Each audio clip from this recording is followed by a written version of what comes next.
Welcome to the fifth and last of our webinars in the Redefining Resilience series. Thank you for joining us for the session today, which is building resilience through community trust in the red meat and livestock industry. Australia's per capita beef consumption, or beef and sheep meat consumption, continues to be one of the largest in the world.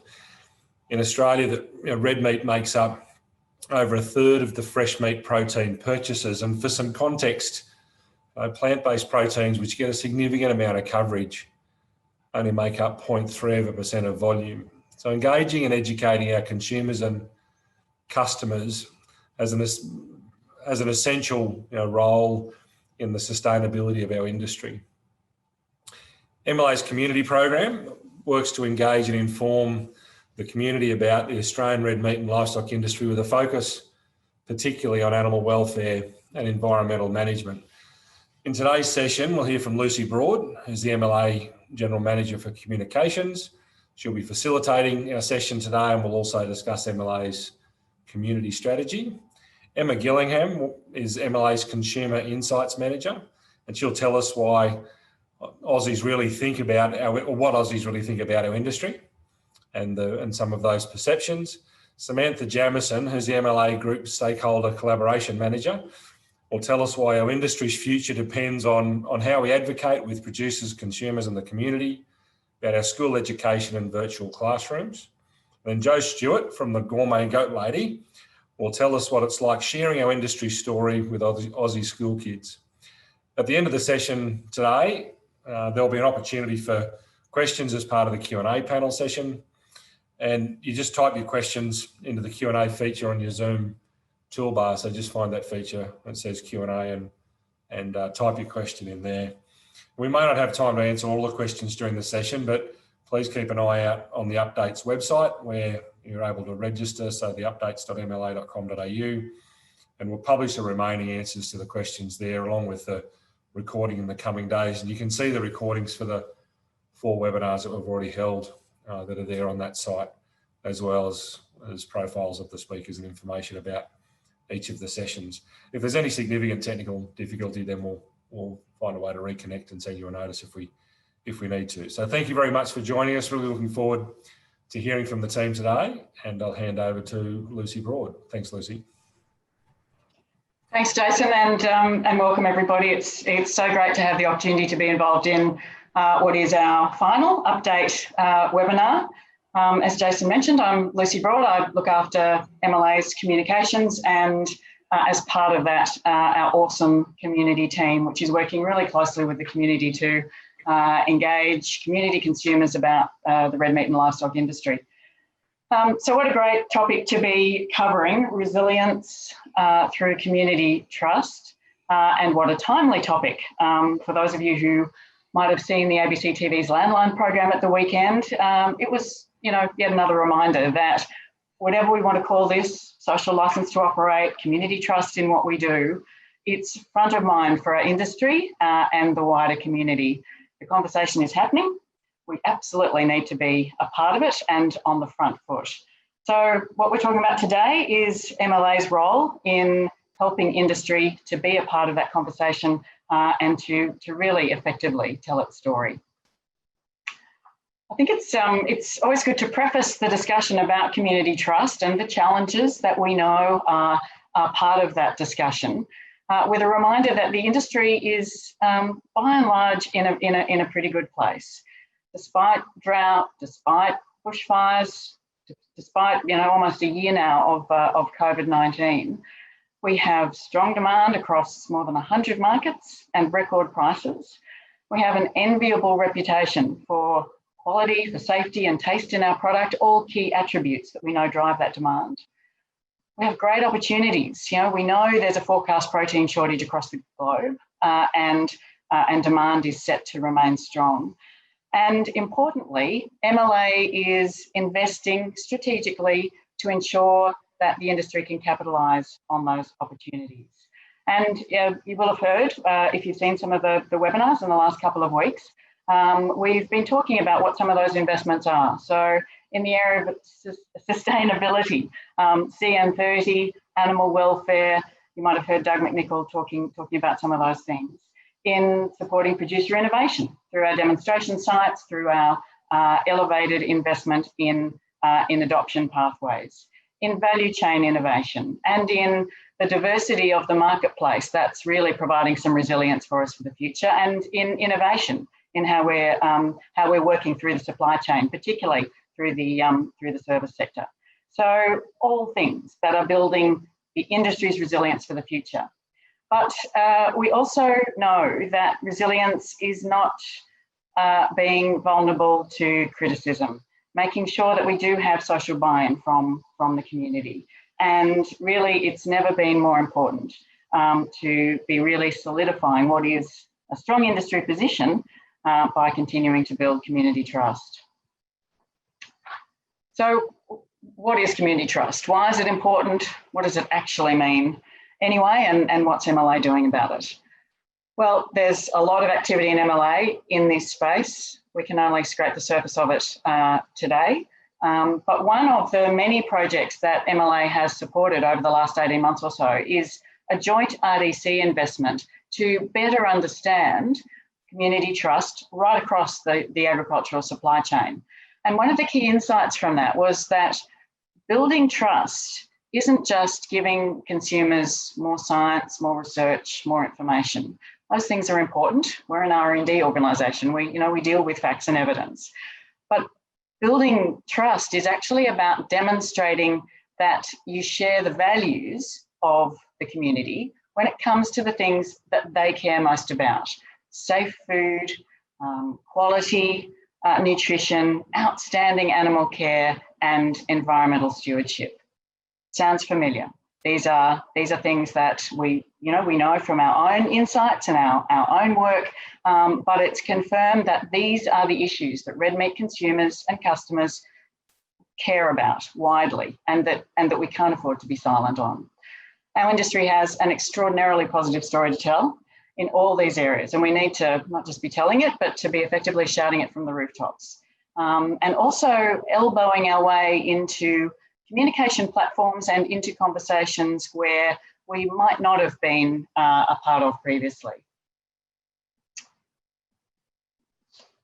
So what's our approach? Well, importantly, we know that a lot of these issues are driven by emotion, and we absolutely have to recognise that. But we also need to deal in fact, not fiction. Through all the research that we've invested in, we now have a very clear and accurate picture of what the community actually thinks, what they actually do, what are the issues and concerns that are actually driving their behaviour, so that we can base our responses on what's actually happening, not what media or marketing consultants are telling us, or extreme or vested interests might be telling us.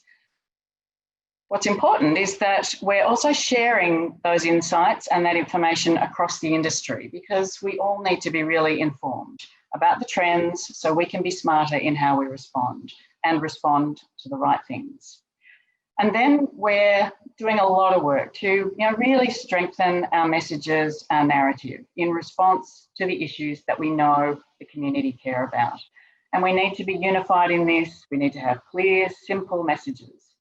And we're also working to support a diversity of voices, if you like. And Sam will talk, and Joe will talk about the importance of our producers being part of, our conversation and being some of those voices. But we also need voices outside the industry, and we need to be on, I guess, some of what we call non-traditional channels of communication.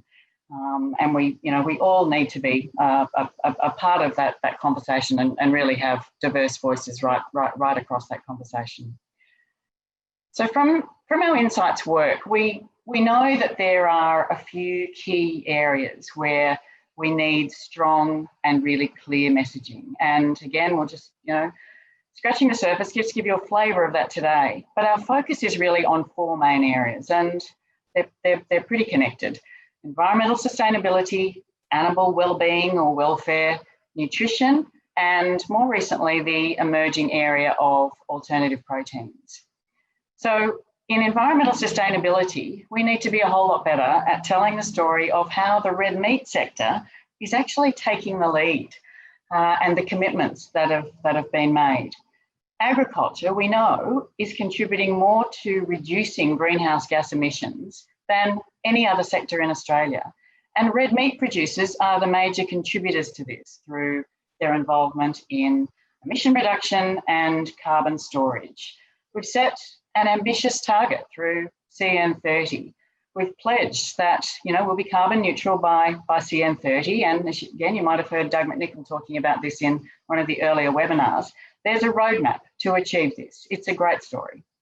In the sustainability frameworks, where we're starting to measure what some of these achievements are, we know that there's been a 57% reduction in the carbon footprint of the beef industry since the baseline of 2005.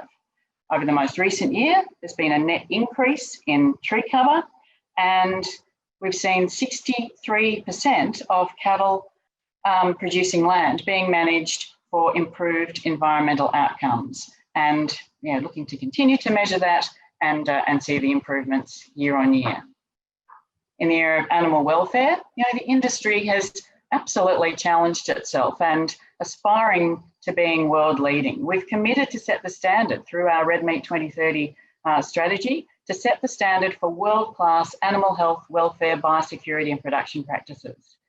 And we're increasingly using objective measures of animal wellbeing so that we can actually benchmark that and show how we're continually improving. And you might have heard David Beattie talk about that in one of our earlier webinars. 21% of our national cattle herd are now treated with pain relief for routine necessary husbandry practices. But more importantly, that's increasing significantly year on year. That's part of our beef sustainability framework metrics. Our sheep sustainability framework, you'll know, is being launched early next year, and we'll be using similar metrics and reporting progress that the industry is making. In the area of nutrition, we have strong historic messages, and you know them. Red meat, a quality source of protein, contains zinc for a healthy immune system and iron for well-being in women and children. Our average per capita consumption of red meat is actually less than the dietary guidelines would recommend. 57 grams a day, short of the recommended 65 grams a day. But some really exciting research that MLA is involved in at the moment in partnership with CSIRO is confirming that the recommended consumption, if we were even meeting that, is within the planetary boundaries for resource use. And that's the sort of language that we all need to be talking. That's the global language. And finally, an emerging area and one that's, I guess, getting a lot of coverage in the area of alternative proteins. And MLA is working really closely with our peak industry organisations to just help craft some clear messaging that if something is labelled or called meat, then it must be meat. It must be traditional animal protein. And there's recognition that there is actually room for everyone. Global demand for protein, we know, is growing and is forecast to continue to grow. But the debate doesn't need to be about denigrating each other's products when we're operating in the marketplace.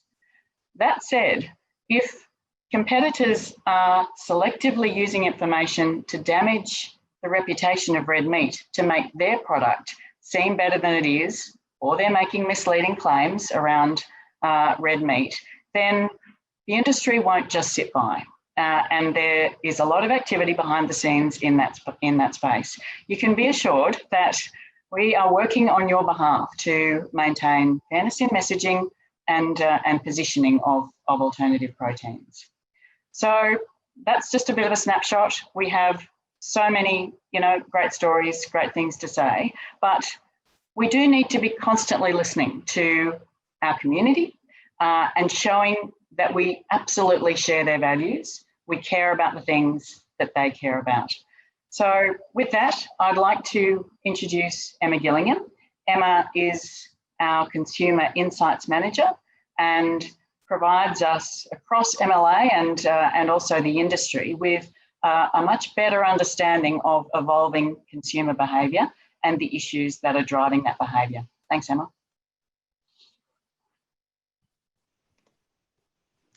Thank you for that introduction. Hello, everyone, and thank you for your time today. I'm Emma Gillingham, and I'm the Consumer Insights Manager at MLA. And I'll be sharing with you some insights into the consumer sentiment research that we've been conducting for over a decade now to really understand what Aussies really think about our industry. And it's important to put that into context considering the year we've had, which we sort of touched on at the start of. It's probably fair to say that it's been quite a challenging year for our producers, for the industry, and for consumers as well. And there's been a lot of significant events that have impacted our industry, both on a local and a global scale. Just a few of them we've had to contend with, obviously, drought, bushfires, flooding, and we're all continuing to deal with the impacts of the COVID-19 pandemic. So it's been quite a challenging year. And there's also been a number of things top of mind for consumers that are concerning them today. And broadly, these concerns can be bucketed into concerns about society, concerns about the environment, and concerns about the economy. And what we see this year is that concerns about the economy have really overtaken a lot of these other concerns. And that could be anything from the global economy, the local economy, through to people's personal financial situation, where some are really starting to feel the strain. Now, in the context of some of those challenges that the industry and consumers are facing, it's also important to keep in mind that Australian red meat is in a very strong position. We know that beef and lamb are very popular staples on the plates across Australia. We know that 95% of households across Australia buy beef and 76% of them buy lamb. So they're really popular proteins amongst consumers. So in the context of some of those challenges and also the strong position that Australian red meat is in, we want to share with you some of the key learnings from the consumer sentiment that we've been tracking for over a decade now to really understand what Australians think about the Australian red meat industry. So this research is really to understand what the community attitude is towards the red meat industry, also identify any potential concerns that consumers may have, and ultimately pinpoint opportunities so that we can better meet consumers' needs for information. And how we do that is through an online survey where we speak to a structured sample of main grocery buyers living across metro parts of Australia. And we've been conducting this survey annually now since 2010. So we've got 10 years of data and insights to draw upon. We also engage an external independent research agency to conduct and manage this research. And this gives us a really good gauge of what Australians think about the red meat industry. And broadly, what we see is that Australians hold quite a positive perception of the Australian red meat industry. 67% tell us that they feel good or very good about the Australian beef industry, and 62% about the Australian lamb industry. So you can see the majority have a fairly positive perception, and also that view has remained quite stable over the time that we've been tracking it. Now, when we ask consumers about some of the specifics within the industry, broadly consumers tell us that they feel that Australian cattle and sheep farmers make a positive contribution to society, that beef and lamb is environmentally friendly and sustainable, and that the industry is doing all it can to reduce its impact on the environment. And particularly some of these perceptions towards environmental factors have become more positive amongst Australians this year compared to last year. But what's also important to notice here is that grey in the middle there, which indicates that around a third of Australians don't really know either way on some of these issues. And that starts to suggest that many consumers just aren't very well informed about industry practices. So in this study, we also want to understand from consumers if they've heard any messages about the industry. So have they heard anything positive, anything negative, or perhaps they've heard nothing at all? And firstly, what this tells us is that around half of consumers think they've heard something positive about the industry. And this year, more consumers are telling us that they're hearing messages about the high standards that the industry upholds and the positive impact that it has on the Australian economy. Now, we also want to understand if people have heard potentially anything negative about the industry. And first of all, here it's important to note that only quite a small proportion of consumers have heard something negative, around 40%. And most of those things that they think they have heard are related to animal welfare and live export. And so we also in the study use it as a strong gauge of consumers' perceived knowledge about the industry. And what this tells us is that only around 1 in 3 Australians actually feel quite knowledgeable about the red meat industry, although this has been increasing over time. Now, when it comes to the specifics, such as potential environmental topics or things like that within the industry, this is where consumers are much likely to feel less informed. So in some ways, consumers feel they know more, but at the same time, less than ever before. Now, most consumers tell us that they do feel that it's important to learn where their food comes from, and also that it's important for children to learn about where their food comes from. And there is a desire amongst some consumers to understand more about these production practices. And this is indicated through 44% of consumers telling us that they're actually interested in learning more about red meat production and visiting a cattle or a sheep farm. But in reality, despite that interest in visiting, relatively few consumers actually have been exposed to that, with around 38% saying that they've actually visited a property in the past. In this study, we also want to understand consumers' consumption of red meat. And what this tells us is that overall consumption is quite stable. So most red meat eaters tell us that they haven't reduced their consumption of red meat in the past year, nor are they planning to do so in the future. So thinking about the past 12 months, 7 out of 10 meat eaters tell us that they haven't reduced their red meat consumption. And then thinking forward to the next 12 months, 8 out of 10 meat eaters tell us that they're not planning to reduce their meat consumption in the future. And when we break that down, what we see is that the majority of consumers tell us that the amount of red meat they're eating hasn't actually changed. So 62% tell us this year that they're eating about the same amount of red meat as they were in the past. There's also a small proportion that tell us they're actually eating it more often. So 10% in the green there are eating it more often. And then another group, 28%, who say they're eating it less often than they were in the past. And what we can see from over the decade that we've been tracking this is just how stable that meat consumption has been. Now, it is important to understand those who may be reducing their red meat consumption and understand some of the drivers of those. And what this tells us is that amongst that 28% who say that they're consuming less often, the main reason they give us is that it's too expensive. And when we think about some of the context and the challenges and things that are concerning consumers, and you think that the economy is top of mind for them and their own financial position, it's not surprising that we see cost coming up as a factor here. There's a range of other reasons that consumers give, such as concerns around the health credentials of red meat, concerns relating to the environment, and concerns related to animal welfare. So there's a whole range of reasons that consumers share with us as to why they may be eating red meat less often.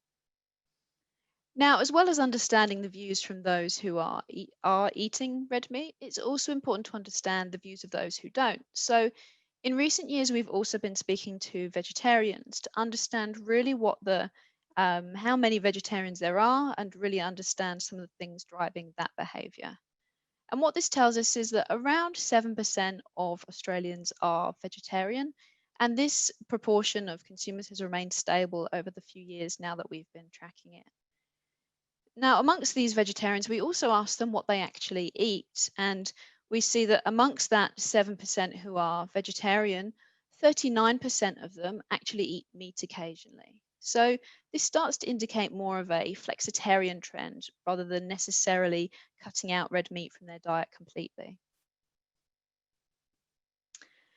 And then finally, we ask consumers where they turn to for information about their food. So particularly when they're might be looking for more information about red meat, where do they turn to for information? And what this tells us is that there's a whole range of sources that consumers turn to for information about red meat. The internet search, perhaps unsurprisingly, a top source of information, combined with a whole range of resources such as the advice of health professionals. But what we've observed this year is that there's increasingly consumers are also turning towards supermarkets, butchers, and food manufacturers as sources of information about red meat. And this isn't surprising when you consider the year we've had, and particularly earlier in the year at the height of the pandemic. And a lot of the initiatives that supermarkets implemented to really help support the community, such as donating to food banks or providing dedicated shopping hours to those in need. All these initiatives have been quite well received by consumers. So in that context, it's not surprising that increasingly these are being seen as important and trusted sources of information for their food. So just sharing a brief summary of this research, it's obviously fair to say it's been quite a challenging year for industry, and there's been a number of things concerning consumers as well. Now, in the context of all of that, what we've seen is that the industry has actually managed to either maintain or grow a lot of those positive perceptions. And consumers think they're starting to hear more positive messages about the industry. But in terms of their level of knowledge, in some ways consumers know more, but at the same time less than ever before. And we see that some consumers are relatively uninformed on certain specifics or industry practices. And we've also seen that there's a range of sources of information that consumers are turning to for information about their food and red meat more specifically. Now, for more information on this, you can see on the MLA website to find out more information about the research. So thank you, and I'll hand back to Lucy. Thanks so much, Emma. A great overview of some of the insights that that the team is collecting, and also the opportunities that presents for improved engagement with our community. So now I'd like to introduce Sam Jamieson. Sam is our Group Stakeholder Collaboration Manager, and Sam's going to talk through how we're taking some of those insights and informing the investments that we do to really effectively get the industry's story and messages out there. And then Sam will also then introduce Jo Stewart, who is one of our amazing producer advocates. So Sam, over to you. Thanks, Lucy. Now that we've had a look at our strategic approach and the key messaging, and Emma's taken us through what the community actually thinks of us, in the second half of this webinar, Jo Stewart and I are going to take you on a bit of a journey to have a look at how we are actually engaging our community and why we think the industry's future depends on producer advocacy, our school education, and virtual classrooms. Now, to maintain trust in our industry, and more importantly, in our products, we know that the first thing we need to do is understand our community concerns. It's the first thing you always do in any marketing or communications program, because that helps inform what and how we communicate. And as Lucy mentioned, we need to demonstrate that we share their values on the topics that they care about. Now, with over 60% of city people having never visited a farm, they have absolutely no context or understanding about what a farmer does and how they look after their land and how they raise their animals to produce the food that we eat. So we know we need to produce really easy to understand information that they relate to on the topics that they care about most. And from our research, from the events that we attend, and even from just standing around the barbecue with my city friends, the types of things that they're asking us are farmers looking after the environment? What is the environmental impact? And what are they doing to reduce that environmental impact? Are the animals being well looked after? Do the farmers actually care about their animals? And is red meat really good for me? And our job, and I don't mean just MLA, I mean all of us as a united industry, including you guys watching this webinar. We need to help the community feel good about our industry and ultimately feel good, not guilty about eating red meat. Now, the city latte sipping consumer here in the city, when they're looking for information, like all of us, you're probably going to Google it. You're going to look at the internet, and they're probably going to do it via their mobile phone when they're out and about. Now, I was looking at a research report recently, and it was listing the most trusted professions. It was done by a global research company called GfK, and there was a long list of all these professions, and they did country by country, asking people what they thought were the most trusted professions. And globally, farming is number 6 of the most trusted professions. We're up there with firefighters were number 1, with doctors, nurses, scientists, and even teachers. So we know that we need to empower the producers to tell the story, because we know that the community will trust them. So over the past 5 to 10 years, MLA has been hosting and has been sponsoring workshops. And in those workshops, we look at teaching producers how to engage with the media. What are the media interview skills? How to create content on your social media account, on your Facebook, on your Instagram, on your LinkedIn account, with content that the community are going to relate with. And also, as Lucy mentioned, we need to educate the producers how to talk to the community about topics that they're interested in, such as animal welfare, environmental sustainability, the health and nutrition of our product, in comparison to, say, the plant-based products, which are often denigrating our industry and our products. Now, MLA is funding a series of workshops currently with the livestock leaders program through the Livestock Collective. There's one actually being held in Wagga next week. It's already full, but if you're interested, we're also hosting a range of workshops also next year. So have a look at the MLA website, search for promoting the industry, and you'll find information as to how to participate in these workshops. Now, MLA is also a major funder of the National Farmers Federation Telling Our Story campaign, where we're promoting producer stories and telling the story about how we are significantly contributing towards the Australian economy, to our food security, and also to our local communities, rural communities. So we're using real people, telling real stories, authentic and trusted. The producers are the foundation of our community's communication program, which I'm just going to take you through some of our core activities now. So the community communications program is built on the Good Meat brand.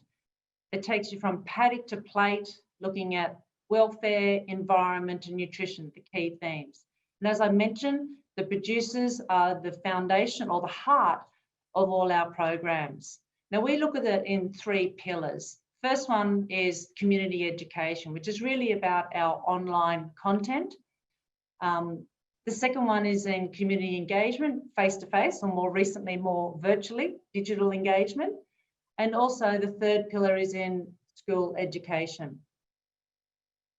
Now, in the first area about community education, as we talked about earlier, people go to the internet to look for information. So we need to provide, when they're searching, when they're Googling, we need to make it really easy for them to find the information. It needs to be easy to understand, backed by scientific facts from all our research and development, and we do that via the Good Meat website. Now, on this website, we align with the community values, and we demonstrate with producer stories that we care about the topics they care about. We care about the animal health and welfare, we care about the environmental sustainability and the health and nutrition of our product, all the way through the supply chain. Now, prior to COVID, we had a really active community engagement program. We're at all the key events where people who are interested to learn more about how their food produced went. So we were at the Royal Shows, we were at the Ekka in Brisbane, you know, the Sydney Royal Easter Show, down at Melbourne, in Perth, and even in Darwin. And we were at the food festivals, the Noosa Food and Wine Festival, the Brisbane Regional Cuisine Festival, down in Melbourne, Tasmania, Adelaide, and even the WA Gourmet Escape events. And we would have producers there talking with butchers and chefs about how red meat is produced in a really casual and engaging environment. And we also used the latest technology, virtual reality. Now, I'm sure many of you have heard about virtual reality, but I'm not quite sure how many of you have actually experienced it. But we'd have these headsets, and once you put the headset on, you then have 360 degrees view up to the sky, down to the feet, behind you. And it actually felt like you were on a farm, in a helicopter, you know, on a quad bike, etc. So it was a 360-degree video tour of the beef and lamb supply chain, all the way from paddock to plate. And we'd have mums and dads and kids at the shows, you know, watching the virtual reality. And we also have been working with the Get Kids Cooking Group, where we'd have interactive cooking classes for kids, where they would learn about the importance of red meat as part of a healthy diet. Now, we can't be at every show, and particularly over the last 6 months since all the major shows were cancelled. So we knew that we needed to boost our digital engagement with the community. Now, fortunately, or just really good timing, late last year, we filmed a series of 11 producer videos, ranged around different areas of Australia. And they were talking about the topics that we knew the community were interested in: animal welfare and environmental management. And they were really popular. We've had over 63,000 views of those. We promoted them through our Good Meat website and through our social media channels, and we had some really good feedback. So we know that the community really want to hear more about the producer stories. And the bottom left-hand photo that you can see on your screen, it was actually taken last week. Now, I'm bound by confidentiality legal clauses, so I can't tell you too much about it at the moment, but we're working with a TV film production group with some well-known chefs, and they're going out onto producers' properties. In our case, it's beef and lamb properties, and they're talking to the producers about how they sustainably raise and ethically raise their animals to produce top quality beef and lamb, for which the chefs are then going to trial some dishes to then be putting on their menus. So we're really excited. We think it's going to be fantastic. Can't tell you the channel yet, but it's a well-known channel, and it's going to be at a really popular time. It's likely to go to air in February next year, or start from February next year. So when we can announce it, which will probably be about a couple of weeks prior to going to air, we'll communicate it via all the usual MLA communications channels. So watch this space. Now, I was fortunate enough to have been born in the country, raised on a farm, and had a dad that taught us kids how to look after the land, look after our animals, to produce really good quality food that we ate. But now, as a mum of a city-raised daughter who thinks she knows everything, I know how important it is to educate our kids to understand the facts of how food is produced, because they're often taught in these city schools by city-raised teachers. Now, anyone that has a kid or no kids, you know that if you want to grab their attention, you show them some really cool digital technology, and then you've got their attention. So that's exactly what we did. Prior to COVID, we were going into schools. We were taking the virtual reality headsets, and as part of school time, we were showing the kids the 360-degree video tours of the beef and sheep farms, so they could see from paddock to plate how the food they were eating was produced. And the feedback we got from the kids was amazing. They picked up all the important key messages. They talked about how the farmers were looking after their animals, how they cared for their animals, how it's really important to look after the quality of the product to be able to have really healthy, nutritious food. So that was a big tick. The kids got the messages. But obviously with COVID and knowing that we needed to pivot our program to get more digital content, we actually launched the VR onto an app.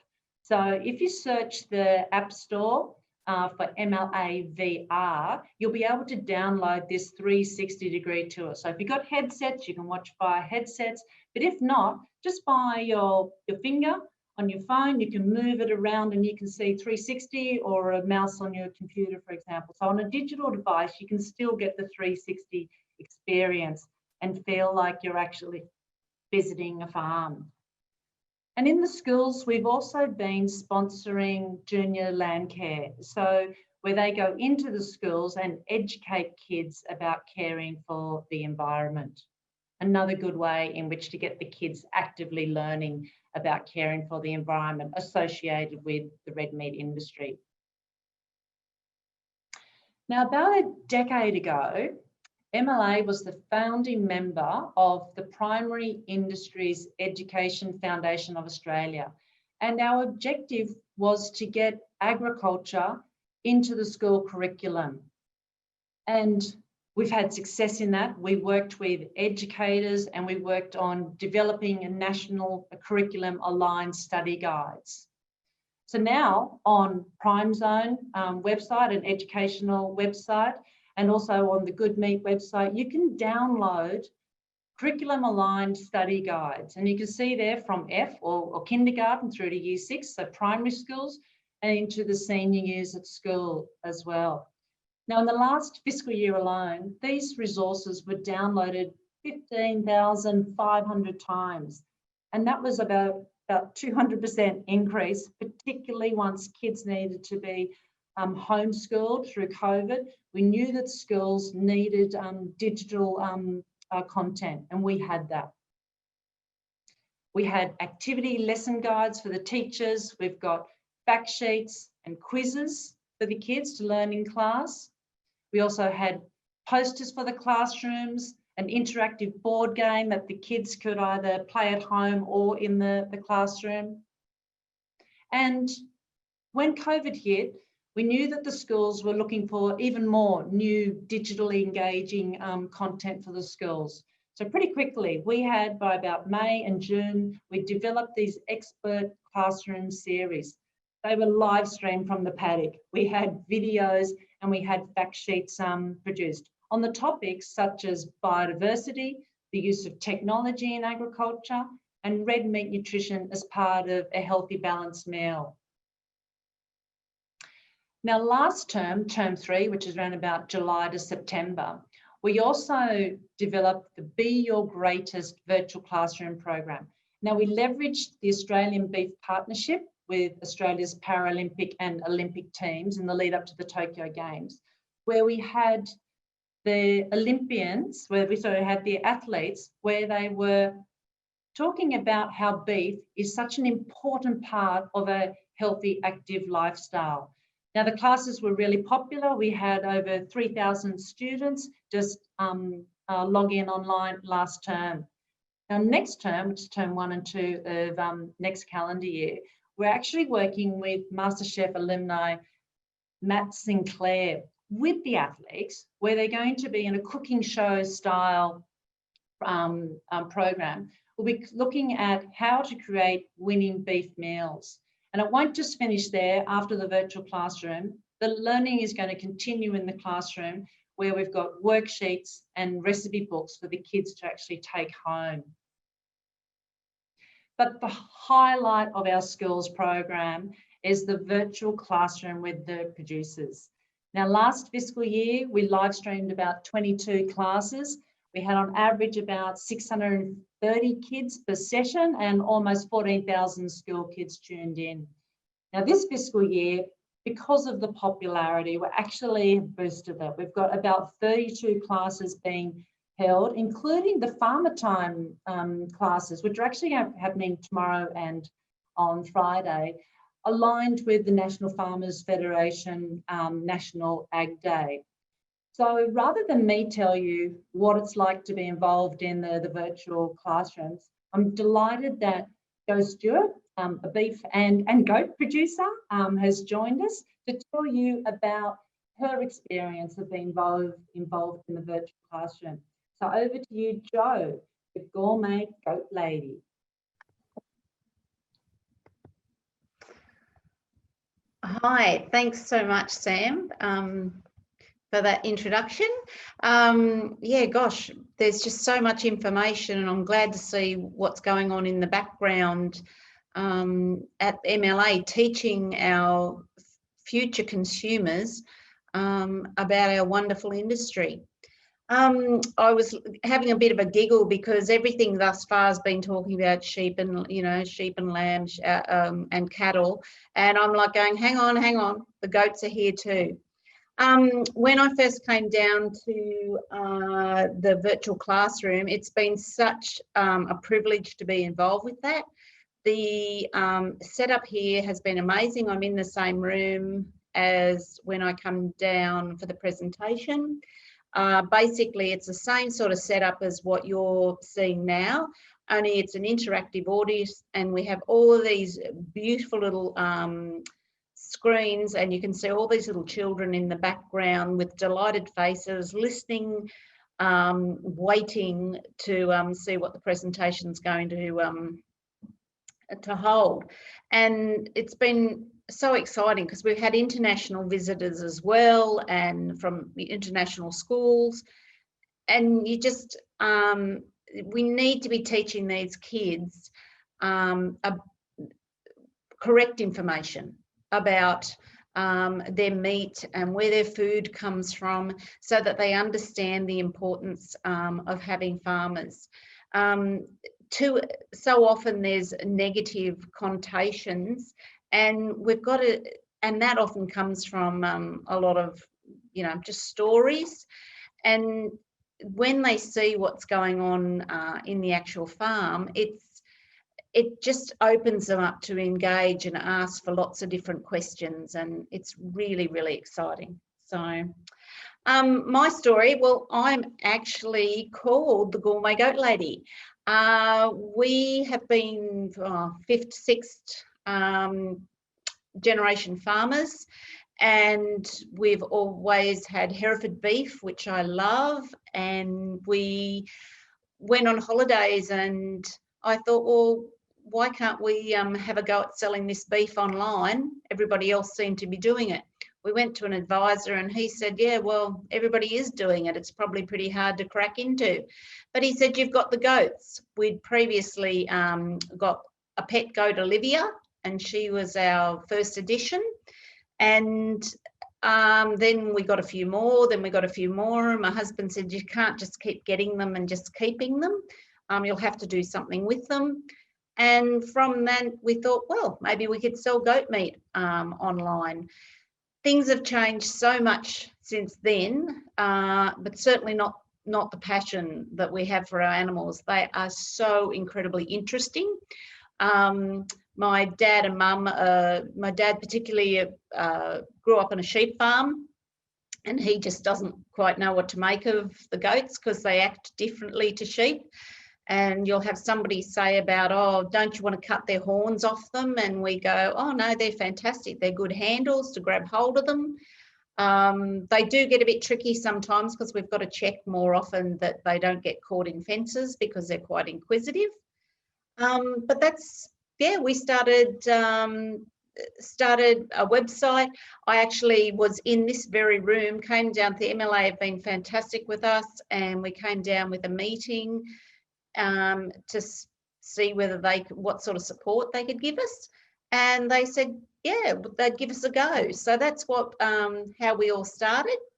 I've been asked to be involved in other things since then, and the schools program really has been the highlight.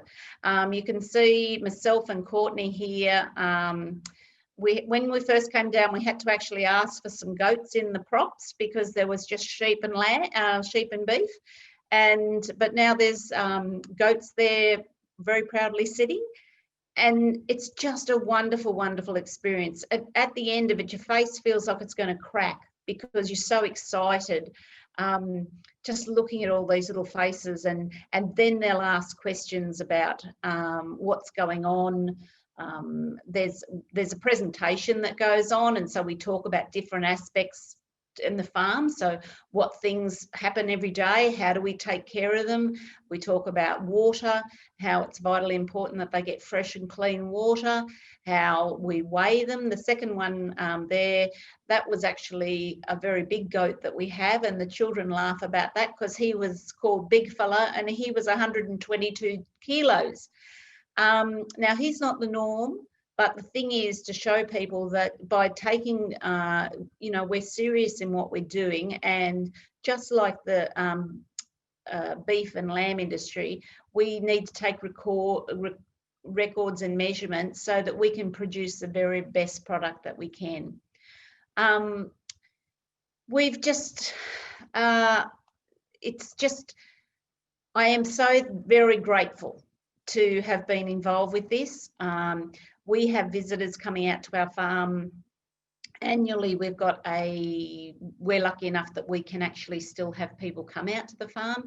And I think that everything that they've been saying within this presentation about especially people having a real want and a desire to see what happens on the farm.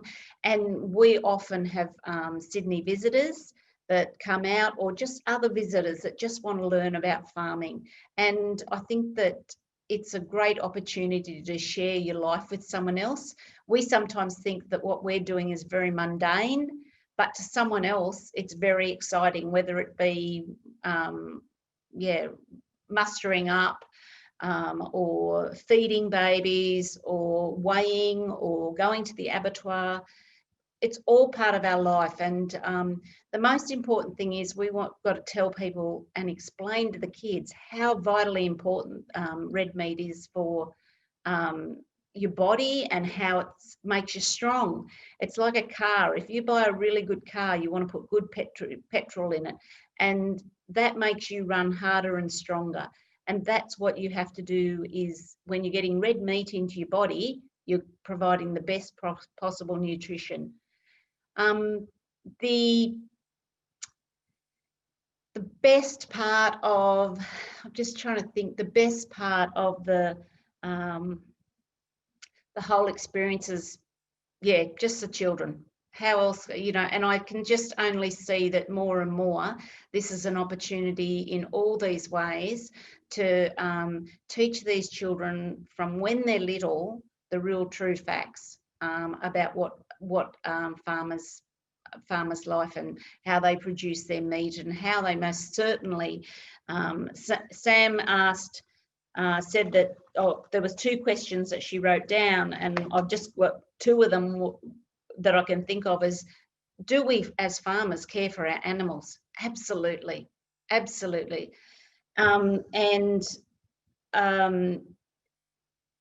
What else was it? Oh, this is impromptu. Do we look after our environment? Absolutely. And it's so very, very important.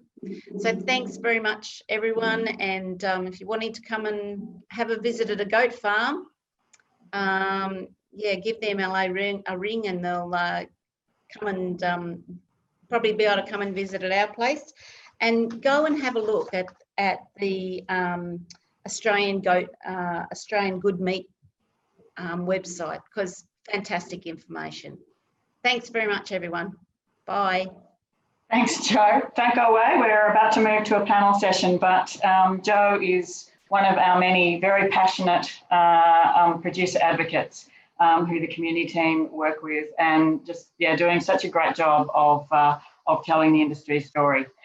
So lots of questions coming in on the Q&A function. Please, if you have one, send it through. If we don't manage to get to it here and now, we have undertaken to get back to all the questions on our website at the same time as we share the recording of this webinar. And of course, all the other webinars in this series are there as well. So we do have a few minutes for questions. And Emma, I know the first one was to you, which I think was, let me pull it up. Does MLA publish the Consumer Insights R&D? So some of that work that you presented, if so, where can we find it? Yes, thank you for that question. Yes, absolutely. So the presentation from that consumer research to really understand what consumers think about our industry is available on the MLA website. And in that same location, as well as the research results, there's also a short video and a few infographics as well. So depending on your preference, hopefully there's something for everyone. Thanks, Emma. Great. Sam, probably a question I might address to you that's come in. I'm concerned about what my kids are learning at school about the beef industry. How can I get my child's school to use the materials that you just talked through that MLA have produced?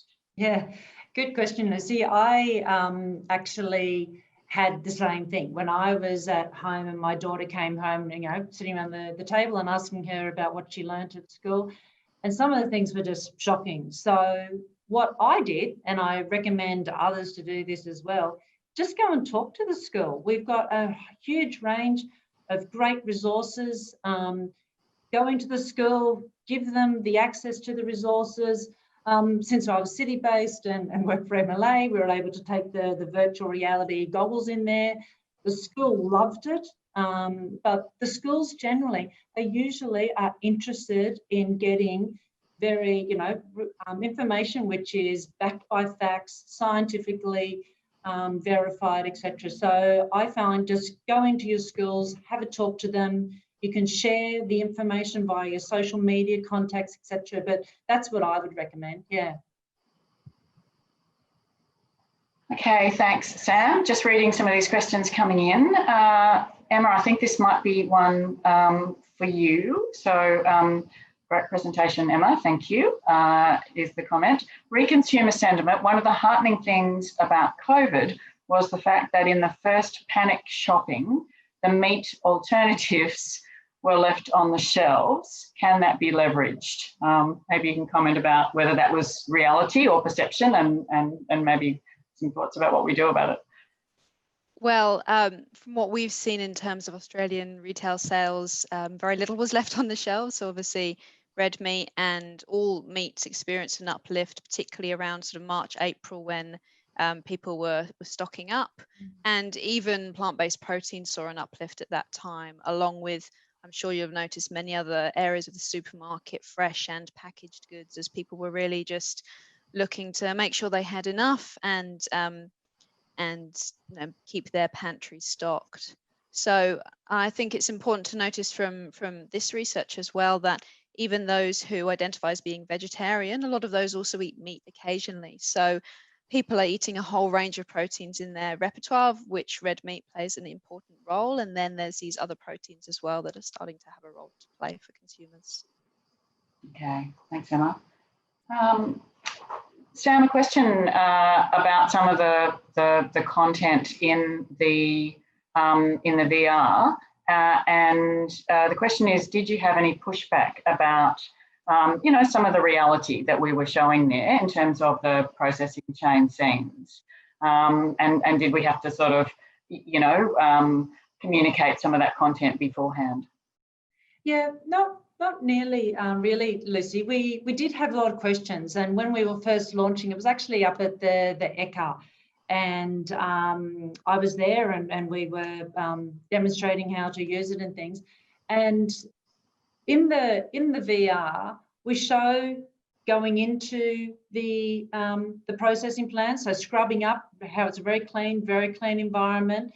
You see the animal going in, and then it's into the cutting up of the carcass, and it's sort of pretty funky footage of following the product through the supply chain there. But we didn't get questions necessarily from the kids, but I did get one father who said to me, "Why don't you show how the animal is actually slaughtered?" So I said to them, well, we don't actually include that part because this is to a broad audience. You know, your kids are watching it as well. But if you want to know, I can tell you how it's done. So, you know, told him about the stunning and how it was done. It was a very, you know, humane process. And he went, oh, okay. So no, not too many concerns. People would come to us and say, "Oh, do I see the animal being killed?" And we say, "No, you won't see the actual animal being killed, but you will see it in carcass form, and then how it turns into meat." And people go, "Oh, okay." So it was actually quite good in how we did it, because we needed to ensure that it was a broad audience that were able to watch it. All right, thanks. And thanks for those questions. There's quite a few questions there. We will get back to them, as I mentioned earlier. Look, we will have to wrap it up there. Thank you to all our panellists. Thanks, Emma, Sam, and particularly Joe. Thanks for joining us today. I'd like to now hand back to Jason to wrap up our final webinar in this update series. Thanks, Jason. Thanks, Lucy, and Emma, Sam, and Joe, and what great information. And I think it's such a good example of so much of what we invest in the community and consumer front, and particularly how we capture and understand the insights and then put those into resources that people can use. And one of our challenges is getting this message out. So obviously this webinar is a key part of that, but also the recording and making that available on the website is really valuable as well. And you can see the links for doing that. So thank you very much for joining the session today. There's the survey to fill in to give us some feedback on the webinar, which is in the link, and that'll also pop up when you log off as well. So we really appreciate everybody taking the time to connect, not just to this session, but the other 4 as well. And as we've mentioned each time, the recordings of these are available and will be able to be viewed on the updates website, on the updates page on the MLA website. And please share these far and wide, and we look forward to engaging with you further. And for those that are also planning to connect to the AGM tomorrow, we'll get a chance to see you there as well. So thanks again to our presenters today. So Lucy for coordinating today and giving us that initial update, and Emma, Sam, and Joe. And thanks everybody for tuning in today for today's session. Thank you.